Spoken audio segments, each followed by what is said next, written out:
চাক ৰাইজসকল, এয়া কৃত্ৰিম জলপ্ৰপাত।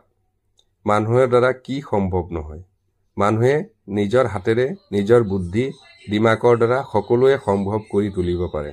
চাক কিমান ধুনীয়াকৈ RCC বিল্ডিঙৰ 3 মহলাৰ ওপৰত কৃত্ৰিম জলপ্ৰপাত সৃষ্টি কৰিছে আৰু দৰ্শকক দেখুৱাবলৈ, আমোদ দিবলৈ আৰু সেই ঠাই বা চিনেৰিও দেখুৱাই উপাৰ্জন কৰিবলৈ কিমান ধুনীয়া ব্যৱস্থা গঢ়ি তুলিছে।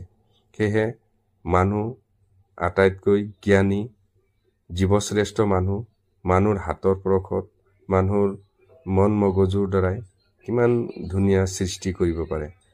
এই পৃথিৱীখন মানুহেই সলনি কৰি পেলাইছে। মানুহে এই ঠাইৰ পৰা আন ঠাইলৈ অতি সহজতে যাব পৰা হৈছে। আজি পৃথিৱীখন গোটেই এটা গোলকীয় গাঁৱত পৰিণত হৈছে। চাক এই আমি দেখা পাইছোঁ ইমান ধুনীয়া চিনেৰিও, গছ লতা আদি 3 মহলাৰ ওপৰতো বনাব পাৰিছে।